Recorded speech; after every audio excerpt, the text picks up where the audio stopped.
I say let's just work less. I mean, that's my goal. I don't know if that's realistic, but we're not firing anyone over AI. Like I need, everyone here has a unique skill that I need. I don't think I could do without it entirely. But if we can have a robot reply to support tickets, why not just do less tickets? I don't know. But that's the way I look at it. Maybe I'm willfully ignorant, but I really have a hard time believing it. I feel like there's too much vested interest in like the economic engine that won't that won't happen. But I don't know. That feels alarmist to me. I consider myself really lucky to be able to have such in-depth, honest, and kind of forthright conversations with other founders like me. In this case, I chat with Colin Bartlett of StatusGator in a really open, vulnerable discussion about what it's like to run a SaaS business today, kind of in the age of AI, how we think about team structure, productivity, and kind of culture. But also, Colin's been running StatusGator for 11 years. One of the few founders I know personally who've been doing this longer than I have with Castos. And we talk about like what that means. Like, how do we feel about ourselves as founders and the business that we're running, that it's been around for this long? He's really successful, has a big team, and is growing. Everything seems great. But I think that if you have been doing something for so long, your perspective and kind of mental framework around that thing kind of needs to change. We talk about this and a whole bunch more about just what being a founder means today and in this context, because there's never been more uncertainty, I think, in the world and in business. And so how we navigate that as founders is increasingly important. And conversations just like this, to me, are the most important way that I know to help frame what I'm thinking and maybe what we all should be thinking in the AI era, because shit is changing and shit is getting real, and putting into context and perspective the things that we're feeling is more important than ever. And I think it's one of the most valuable things I do here in this show. And I hope it's helpful for you in this conversation with Colin Bartlett from StatusGator. Well, I want to start with what happened last week, right? Like the internet broke last week. Yes. So I think what ended up happening is like Google Cloud or whatever had a big outage, which affected everything, including Cloudflare, which even more shit, including big parts of Castos runs on. Like, how is that for you guys as a day? Because I would imagine that's like the confluence of like what you do, but it may have been negative. I don't know. Like, how was it for you guys? That was a huge day for us. Unfortunately, we were down briefly during that, only because we just got flooded with traffic, but we recovered pretty quickly. It was a massive day. It was a huge outage. It took down Google. And one of the things that StatusGator does now that it didn't do before, didn't do until recently, is alert people of outages before providers acknowledge them. And so Google took almost an hour to acknowledge this outage. And people were wondering what's going on. Is it just them? Who's down? What's down? And people were coming to StatusGator to find out if Google was down. And our customers who were already using StatusGator were alerted by us about this, which was huge, huge, huge for us. Like, to be able to prove the value of our product and saying, like, we can show you when there are outages, even before providers acknowledge them. That was a big showpiece for us. Even though, we had a little outage in there, but that's minor triviality. We recovered quickly. So that was a big day for us. And fortunately or unfortunately, a lot of our growth comes from organic events like this. And we can't control those unless we hire someone to take down Google or something. But when there are big outages like this, we see a huge influx of discovery of our product and people realizing that they need a third party to notify them of these things. And it's a big growth driver for us, these major outages. How do you then like capitalize or take advantage of that? Because there's all this interest and then it kind of wanes away, I would guess. How do you kind of like capture leads, keep people top of mind? Like, how do you guys think about that from like a procedural perspective? Well, we have like a really aggressive drip email campaign. We use UserList, another tiny seed company, for that, and we do continue to send people notifications even if they don't. We have a free trial, completely open free trial, so no credit card required. So we do get a lot of a lot of signups, a lot of unqualified signups, frankly, as well as qualified signups during these events. But, any random person wanting to know when Google's going to be back up will sign up for StatusGator, and they're not really qualified for our paid product. But we do have a free plan, and people can continue to receive alerts about up to 3 providers with StatusGator. And that is a driver of growth for us. Those do turn into paid customers eventually, even if they stick to the free plan for a year, 2 years sometimes, and then finally, decide they want to commit. But yeah, for the people that are qualified, for the users that look qualified, we do, in addition to like drip emails and automation, we do reach out quite manually to those people, and we try to convert them into paying customers, and we give them little tips about their account, and we record Loom videos for it, and we are rather aggressive about kind of following up with those people. Yeah, cool. We've played around with the idea of like a free plan for a while, and largely the consensus is we should not do it. I think because it doesn't tick a couple of the boxes, which is like network effect. Like there's not a lot of network effect like Calendly or Signwell, like a Tiny Seed company, right? Ruben Gomez. If I'm sending a document for you to sign, you might have documents to send to someone else to sign, which Calendly is the same thing. Canva's the same way. Attribution is huge, yeah. Right, but I'm a podcaster and you're a podcast listener. You're not going to start a podcast, right? Or you're not as likely, whatever. So I think that's one of the reasons we don't do it. The other is we have pretty decent hard cost. Our tool is not free. We pay about 15% of our top line revenue in like COGS to Cloudflare and AWS. Hosting. Oh wow, yeah. Yeah, so like it's not cheap to run our application. I mean, I know like I have a buddy who runs a pretty basic SaaS. Like his entire infrastructure bill is about $60 a month. That's mind blowing to me. Ours is thousands, but yeah.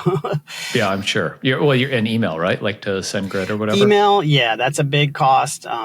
We do limit the number of emails you can get on the free plan, and that does entice people to sign up, because if a provider has a lot of outages, you'll get a message saying you're not going to get any more notices this month about this provider, and then people don't want to be blind, so they'll upgrade. Yeah, we have restricted the free plan over time significantly, but generally, we do have a little bit of the network effects. We have a status page. Our customers can publish a status page and it includes our name on it, but that wasn't really the main reason. I think that the number one reason we've kept the free plan is that it's very hard to give people that aha moment in the trial period. We had a 30-day trial for a while, then we restricted it to 14-day to kind of keep the conversation moving faster, and we can't control what goes down in those 14 days. And so kind of the longer you use the product, the more likely you are to experience that Google outage and to get that aha moment, like, wow, shit is down and I don't know what to do. And StatusGator just told me about it. Like, this is really beneficial to me. So we keep that free trial, because sometimes people sign up and then it's 2-3 months into that trial before they get that major outage notice. And then they're like, okay, now I get it. Now I see that moment. Yeah, makes sense. I don't think we have the same dynamic. I guess the argument could be made that it takes some people a long time to start a podcast, but that's true. They'll just come back. It's kind of how we think about it. Like, I don't know. Like, I don't see how us keeping their account active, basically with nothing in it, would be any better. Right. We also we require a credit card up front. So you're in like an opted-in trial.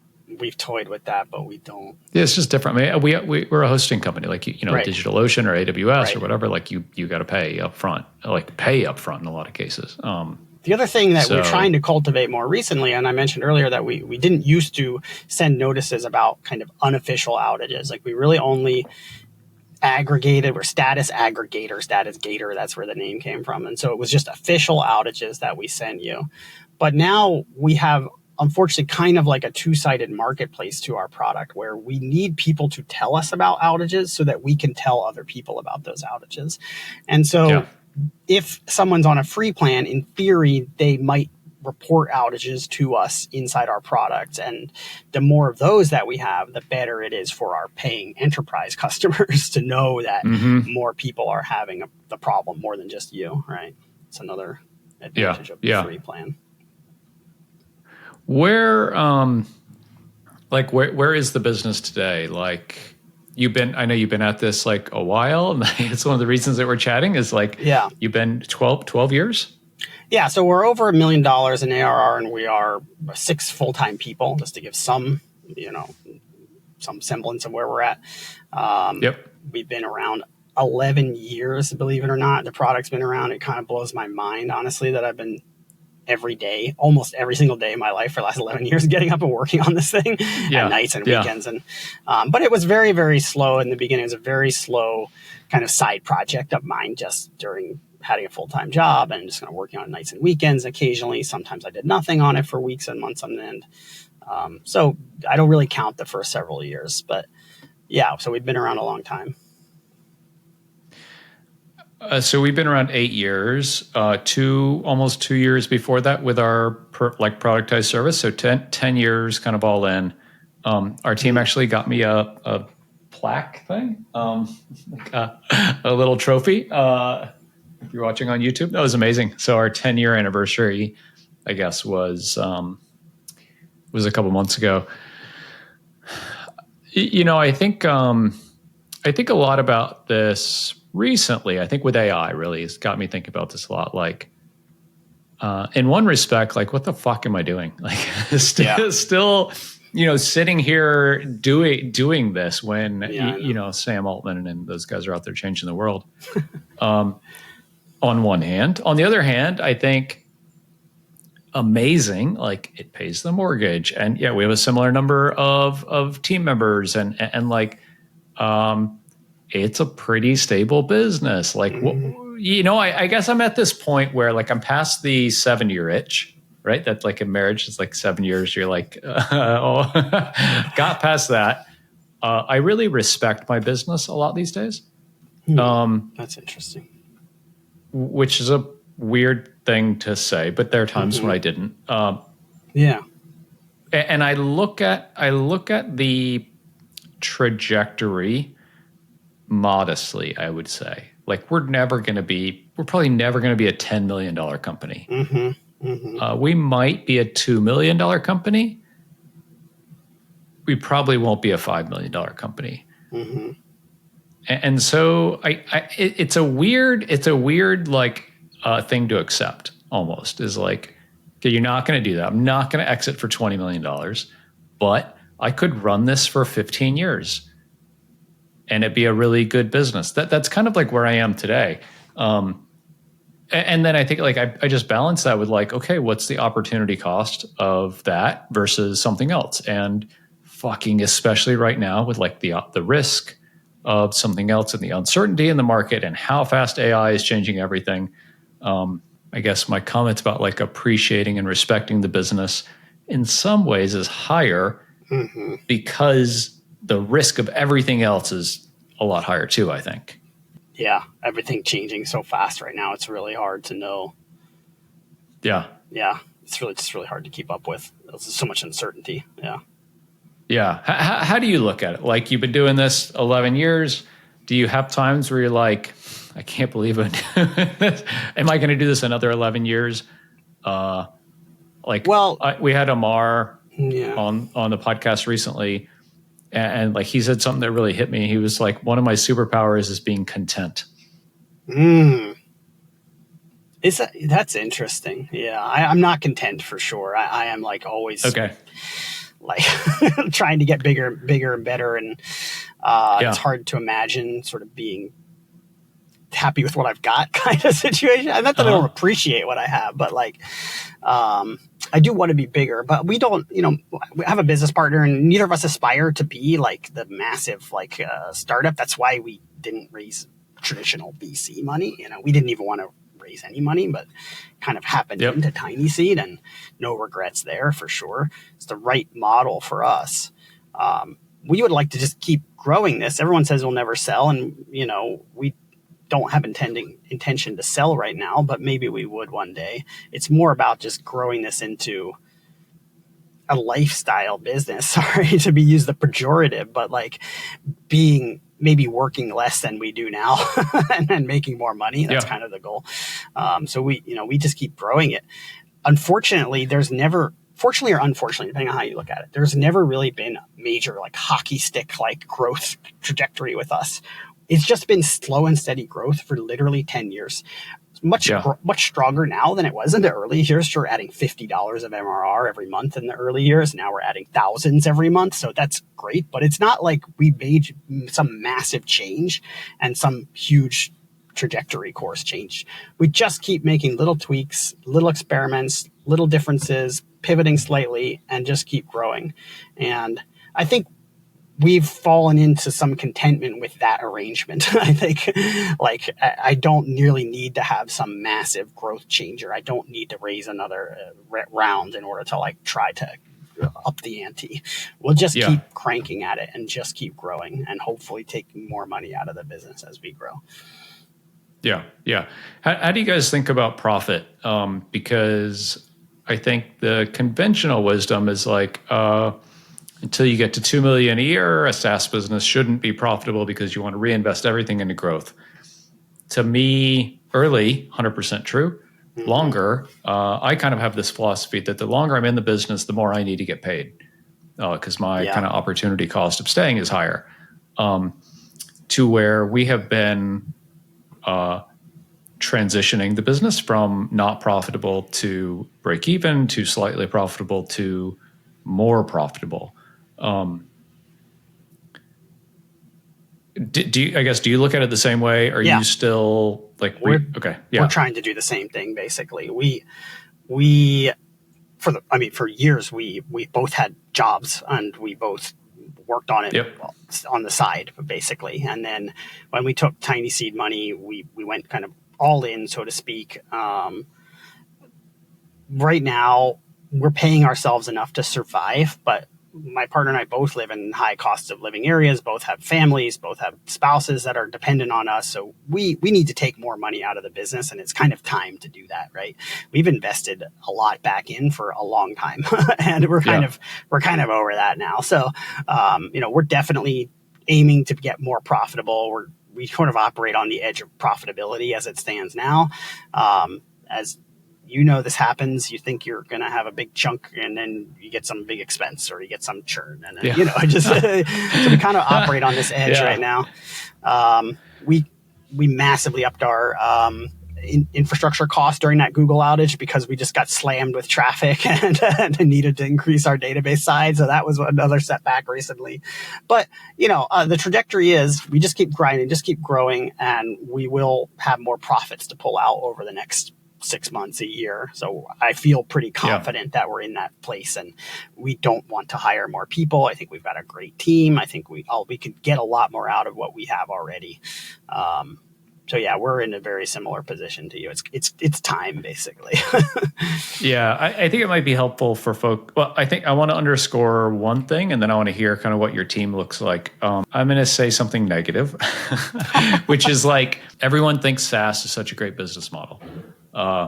And maybe if you're a developer, it is. I have a friend who runs like a 30,000 MRR SaaS business, and it's just him. I mean, that's a fucking great business, right? Amazing, like he has a really expensive job, but it's also an asset and he could go sell it for $1 million, right? If you're not a developer or you have a team, you don't have a business until you get to $1 million, like you and I are. And even then, let's just put some round numbers. So it's you and a couple developers and a couple support people and maybe a marketing person.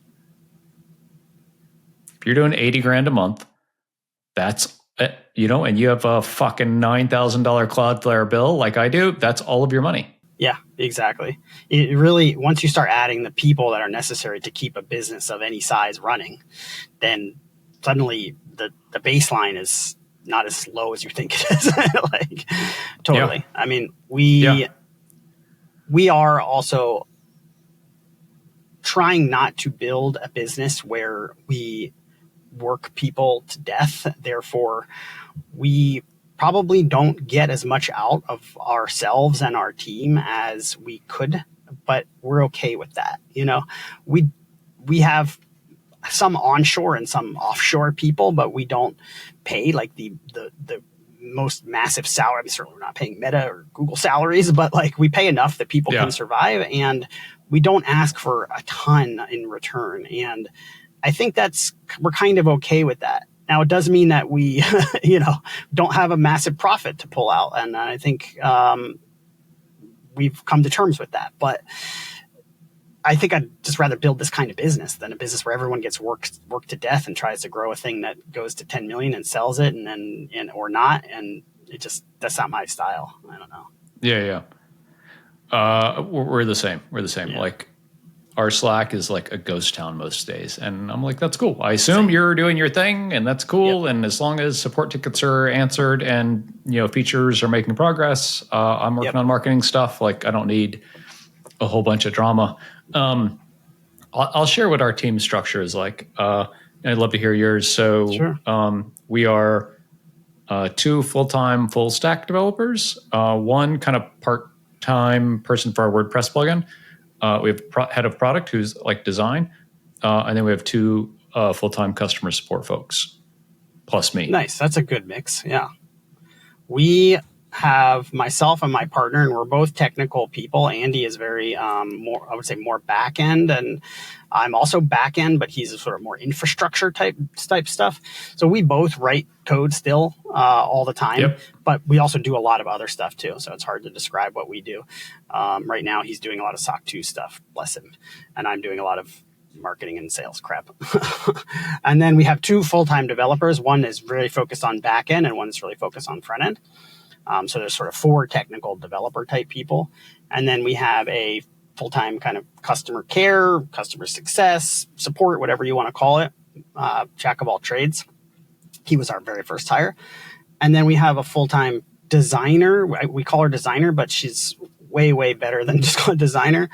Valeria, she does sort of all of our product development and UX and all of our marketing materials and just a lot more than just design, so to speak. But she's kind of like my right hand on the sort of customer facing UX stuff. Yeah.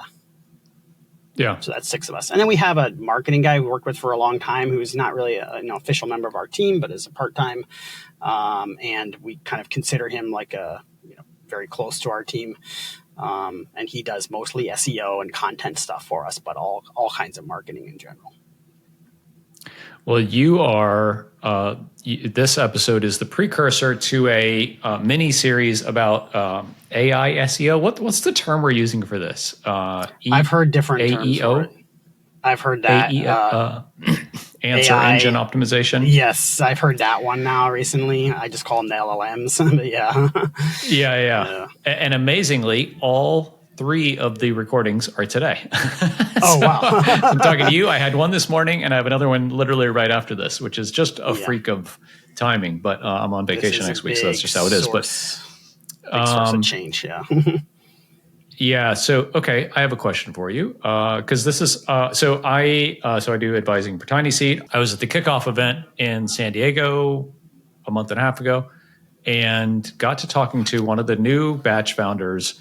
Is like a pretty seasoned guy. He's run 2 like venture backed companies, and he and I were talking, and he's like, the biggest problem I have going into this is I don't know how to hire a team in the AI era. And I was like, oh yeah, like I totally get it. Like, I think many of us with existing companies are kind of saying, my team listens to this, and so I want to be sensitive, but they know I'm very AI forward. But I think the question for a lot of us is like, what do I do with my team? Yeah. If you assume that they are 30 to 50% more productive. Yeah. So if you're 6 people, do you go, oh, we could be 4? Or do you go, Jimmy on our team? Okay, you're responsible for this marketing thing. Because like we put a bot on our site. It handles more than 50% of the tickets that we would have gotten otherwise. Wow. So you're like, okay, Jimmy, like legit, like your job just went down by half. And like he and I have had this conversation. This is not like news to him. Like you gotta pick something else, pick up something else. Does he? Why not just work less? That's the question. Like, what do you think? I say let's just work less. I mean, that's my goal. I don't know if that's realistic. Are you going to pay them less? No. Why? Why would I?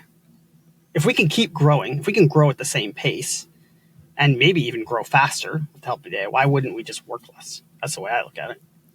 We just had this conversation on our team call the other day. And, as I said to them, we're not firing anyone over AI. Like I need, everyone here has a unique skill that I need. I don't think I could do without it entirely. But if we can have a robot reply to support tickets, why not just do less tickets? I don't know. That's the way I look at it. Yeah, I guess I look at it slightly differently, which is like, and like we've had a lot of kind of philosophical discussions about this as a team and me one-on-one with folks. And it's like, hey, this is going to replace the shitty, boring work that we all do. And it's going to take us up to more critical thinking, creative levels. And it's been amazing to see the shit that some of the people have done. And myself included, I've done some amazing shit. Like we are doing some really cool things with vibe coding up both internal and external tools, the bot, the way the development team obviously is working with all sorts of different tools. But I don't just say okay, do less work. I say, okay, that thing that was 20% of your workload is done. Basically, that 20% of your time needs to be doing something else. That's a value add to the company. I get that. And I'm certainly not saying everyone should just do nothing. I myself, I try to lead by example, and I want people to, I want people to operate how I operate. And I'm not the kind of person to be like, oh, that task is now done, so I'm gonna go sit on the couch and watch Netflix. That's just not how I play operate. Golf. Yeah, no, but also I'm not sure that I see the need to. Why should this technology not benefit us as humans? I don't understand why should we not just do less? I mean, I just don't see the need to fill everyone's time. I'll take just even forgetting about AI for a second. Our first hire was in 2021. It was a customer success person, and he's basically responding to tickets all day. And in the early days, and even now, there's lots of times when there's just no tickets to respond to. And I don't feel the need all day to find things to fill up his time, to make busy work. Like his value is being responsive. His value is being there to reply to the ticket and fill in. And yeah, we have lots of tasks that he can do and things that he can fill in with, but I don't feel the need to fill his day up with busy work just because we're paying him. And I feel like the same, hopefully this AI allows us to do less of this nonsense work, and we don't have to fill it up with more nonsense work. I don't know. No, yeah. That's fair. How do you see AI? I don't want to say shaking out because that's not specific enough. How do you see AI affecting the business in the next 2 years? Good question. 2 years is a long horizon. Well, we can look at how it's affected us already, which is okay, yeah, somewhat and then maybe positive. The next year if that's easier. I would say the number one positive development we've seen is that, unfortunately, we kind of invented a product category, which is the worst thing you can do. StatusGator. We invented this, didn't exist before. No one even wanted this in the beginning, which is why no one was searching for it. But it's a problem that doesn't have a name in a lot of people's minds, this idea of seeing the status of all of the things that you use in a single pane of glass, basically. And the LLMs are a lot better at teasing out good responses to these types of queries. So we see a lot of inbound interest now of people saying, I heard about you because I was having a conversation with ChatGPT about this problem I was having, or Copilot, or Meta, all the different AIs. And it eventually got me to StatusGator, and that what I need is a page for my team to see the status of all of their services. And that just isn't possible with the way search used to work. We were struggling to find things that people would search for, or even just to find our ICP and then put our ads in front of them with retargeting. And so this has really changed the way people discover us for the better. I would say the downside is that other people are now spinning up clones of StatusGator overnight. I mean, I literally see new ones pop up every day. And it is very frustrating for me, for someone who's worked on this product every day for 11 years, to have someone spin up something overnight that like tries to replicate what you do. I think we have a big advantage there in that we have sort of pivoted to this crowdsourced incident notification and not just aggregating status pages, because you could spin up a clone any day with vibe coding, but it's not going to have the volume of people submitting issues to you about outages. Like there's no community aspect to those at all. So we're really leaning heavily into that now as our sort of advantage, because none of these sort of clones that are spinning up can do that, and none of the ones that have even been around a while do it as well as us. Where it's changing from here, I don't know. It's a good question. I see more people talking about building less SaaS and sort of building it themselves, but I just don't believe that's going to be a viable solution long term. The maintenance aspect of sort of building and running your own SaaS, we've had this conversation for years now about sort of on-premise versus using a SaaS. Like, it really sucks to maintain your own stuff on premise. It's way easier just to pay someone $30 a month for it. So I just don't see this stuff lasting. When I hear people saying that they're going to like replace SaaS, or I don't know. Beyond the shorter horizon, the 2-year horizon, I don't know. I see people like you prognosticating. I think, did you post something like 30% chance that there's gonna be 20% unemployment in the next like year or two? And maybe I'm willfully ignorant, but I really have a hard time believing it. I feel like there's too much vested interest in like the economic engine that won't that won't happen. But I don't know. That feels no, I mean, alarmist to me. I guess we're like my thinking there is, and I don't know, right? Like, I'm definitely not an economist. I just see like, well, exactly this conversation, right? Like, hey, we're 25% more effective as humans and employees. Some companies are going to say, hey, cool, we'll have 25% less people. Right. Some won't, right? But then I think, to me, the knockoff effect of that is then you have a bunch of people who are unemployed who can't pay for shit like podcast hosting anymore. Sure. And so our revenue goes down, and then we do things to, whatever, compensate for that, right? And so like that's my logic is like, it's a compounding kind of trickle thing. It is like there will be less people working. Just because the companies need less people working. Now, there's like a declining population and aging and all this shit, like people leaving the workforce. So maybe that's not going to happen. People are just going to work in different jobs. I don't know. To me, I am at the same time like an AI maximalist, right? Like, AI is everything. I'm so excited about it. I use the shit out of it all the time. Mostly for like marketing stuff. I'm also like, I have to be paranoid to say like, hey, there's not a lot of huge existential risks to my business, and the thing that pays my mortgage, that's about the only one that I can see. Aside from like me dying, which like I don't have much to worry about then, but like, my business is not going to just go away, and your business is not going to just go away. It doesn't have massive platform risk. There's not channel risk. Like, the market itself is not going to just die. About the only thing that would totally kill us, aside from me doing something super dumb, is like the economy just getting really horrendously bad. Have you been through like other economic downturns in the past? Because I also, I mean, I have this makes me nervous for sure.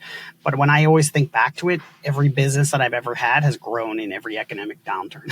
And I don't know why. It could just be happenstance, but like 2008, you know, I had another business before that. In 2001, I had another business, and I've never suffered from a business perspective during these downturns. There's winners and there's losers for sure, but I've always been on the kind of growing side of those.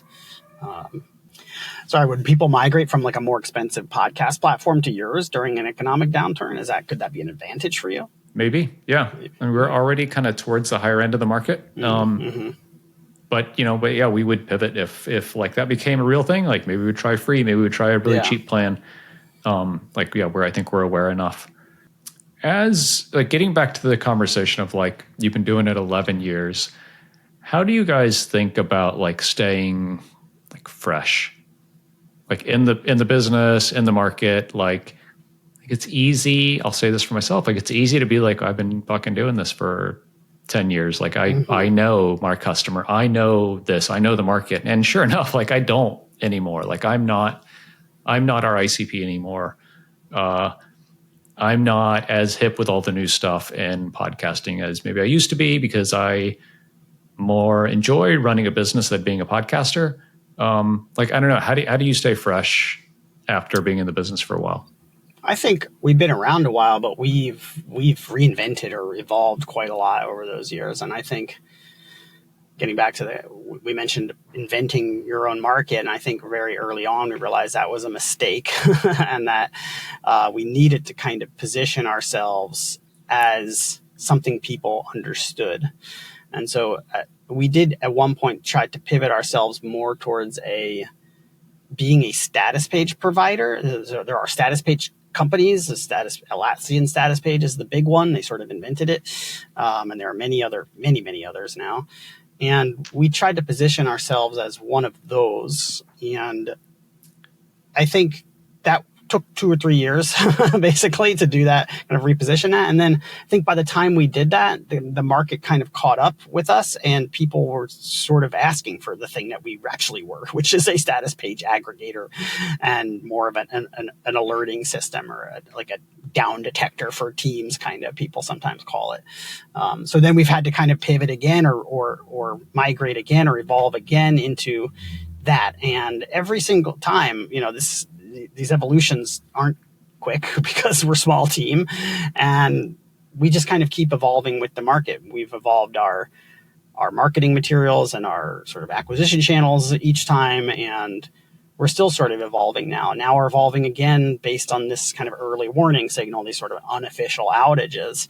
And that has positioned us more against things like down detector and yeah, we stay fresh just by, we still are kind of finding our way, to be honest, after 11 years. Yeah. Like we're still sort of evolving. The downside there is that every time that we've evolved, you pick up what you think is kind of a new ideal customer profile, and then you have all of these other customers that are not really ideal anymore and that are still sort of hanging on, right? So we still have people that came to us because they thought we were like a status page, or they came to us because we were doing website monitoring, like a pingdom kind of, and the product isn't really great for either of those things, right, anymore. Yeah. Yeah. That's interesting. I think like at our core, we have always done the same thing. Mm-hmm. And it's probably just like, that's the kind of product we are. Like we're a podcast host. We've added a lot around like monetization, but to me, that's like an aspect of being a good hosting provider. Sorry, we've been the same thing at our core. It's just we just call ourselves something different in order to like sell it. That's, I think, the hard part. At the core, we've always been, and I think the one thing we've always done that no one else really did for a long time is this aggregator, this concept of like pulling on all these statuses together. Yeah. What's the hardest part of running the business? Not being a bottleneck. I think I try so hard to get out of the way of people, but it just always comes back to me being a bottleneck of stuff.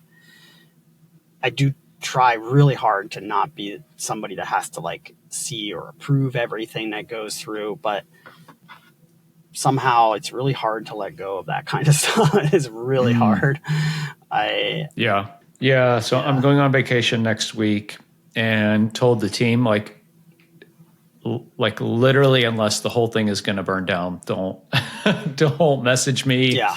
I'm not checking email. Like, unless there's a massive outage, you can text me. But even then, like, what the fuck would I do? Like, if there's a big outage, like the team has access to all the stuff. I have no idea how to, I could barely log into AWS. This is why I'm so glad to have a partner, like having actual business partner. Andy and I are at 50-50. Well, what's 50-50 before Tiny Seed? And, maybe we have different skill sets, of course. But from a kind of keeping the lights on, we both can do it. And so either he's on vacation now, and if anything goes wrong, I'm 99% sure that I can get in there and figure it out. And if I go away, the same thing, which is just a huge stress relief compared to other businesses I've had in the past where there hasn't been that. I said this before. I definitely wouldn't do this again by myself. I would do it with two other people because I think having one co-founder would be challenging, like from a 50, everyone says like the 50-50 equity split's not how you should do it, but whatever, whether that's right or wrong. It worked fine for us. I don't have any qualms there. Yeah. That's great. I mean, to me, I would want a really good technical person. That's like really important. I can see that. Yeah. And then like, interestingly, I would want a really good marketing person, because that's not what I want to do. I just what don't. Do you want to I do? just don't. What do you want to do? What's the part that interests you? So I would want to like own like product direction and sales. And that's kind of the shit of like our model is like, we don't do much sales. Do you do a lot of product? We do on like our customers production side, but like the majority of our revenue and like our customer acquisition is entirely self-serve. So it's interesting. It's interesting to not be able to like exercise that muscle. This is a muscle I've had to develop and I hate it. So you can come do it for us. Yeah. I mean, like, it's good. Like you've grown, right? Like we all kind of grow. Like I've grown into like, I never did marketing before, and like I've gotten decent at it, but I don't love it. Like it's not my inherent thing. Yeah, exactly. Yeah. I'm on calls all day long now, and I hate it. And Andy right now is doing all admin SOC 2 stuff, and he hates it, but we're doing it to get it done, So we just got asked by like an enterprise lead about SOC 2 compliance, and we're not SOC 2 compliant. Like what does that look like for you guys? Like you're going through the process, like how long is it taking? What do you think it's going to cost you? I think it's taking a lot longer than it should, but I think that's only because we're not putting as much time into it as we probably should. We're sort of trying to stay sane and doing other stuff at the same time. But I think, we kind of started this in November. It's now almost July. But probably for the first 3 or 4 months, we did very, very little on it. Now we do have like a fractional CISO has been very helpful to kind of keep things moving along. The less infrastructure that you have yourself, I think the easier it is. So we have over the years, at times, as we've evolved, added bits and pieces of technical infrastructure that are not just like a SaaS service that's hosted, but like that we have a little bit more control over. And the more of that stuff that you have, the more actual work to implement SOC 2 there is. If you don't have any of that, and if you're just hosted on like a SaaS or PaaS platform, it's a lot more of just like hand them the SOC 2 document from them and say, if you're on Heroku or something like that. Yeah, and we are on Heroku, but we have a lot of stuff that's not on Heroku too, as we've evolved. And that's where there's actual work to implement things. Beyond that, it's a lot of like box checking and policy generation and like, making sure everyone signed all these stupid documents and quite honestly, a lot of nonsense. Nonsense that has to be done to get that. Like, what would you say it costs to do this? It will probably end up costing us, forgetting about time, actual hard costs, probably about $20,000. We've got a SOC 2 audit. We've got things like pen testing. We've got our CISO that we need just advisory help on, or paying $1,000 or $2,000 a month to her right now. We've been able to get away with out having this for a long time. And we have some very large enterprise customers, names that you've heard of. They are mostly able to get around it with a lot of extra paperwork because we just don't have that much information or data from them. When it comes down to it, somebody, a human being actually analyzing this contract would look at it and say, like, they don't have anything that's secret from us. So, like, just go ahead and do it. And that's what it usually comes down to. But that takes 3 months and a lot of back and forth and a lot of process, which is why we want to have the SOC 2 just to be able to hand it to them and say, look, we've got it. Don't worry about it. I think it would move our deals along a lot faster. I feel like you could be in a similar position. We don't have, like for our enterprise deals, we get like company, like employee email address and name. So like that's like the most sensitive thing that we have. And like their content from their podcast for like internal podcasts. But we have big old huge, I mean, Fidelity is a customer, London Stock Exchange is a customer. Like we have very big customers and they've never said anything. And that, you know, and then you have some that are like, hey, what about this? And you're like, come on, like you guys are like, you know, over your skis. So I don't know. We'll see. Yeah, I've heard 20,000 and about 6 months from a few folks. So that seems. I think that's probably what something it would like be. Fanta. We're using Trust Cloud, which is free, and you get what you pay for. I think I probably would, in retrospect, if we weren't so far along, probably would have just paid for another service. There's some limitations to their free plan that are frustrating. So. Yeah. Cool, man. Anything else you want to chat through as we wrap up? What about I don't think so. I mean, I really like that the last episode that I listened to, at least not the one that you recorded, where they really got into like the longevity aspect. And I think there's just. Did your team works like 5 days a week, 40 hours a week? That's an interesting question. Yeah. Well, we kind of officially said 30 hours. We said aim for 30 hours. That was what we said. I don't know, honestly. I don't ask anyone how much time they put in. I know, again, leading by example, I do put in more than 40 hours for sure. But also, I take my kid to school and then I go do the dishes and, it's hard to know. I don't track my own time either, but I also work on weekends and nights and I'm always thinking about work.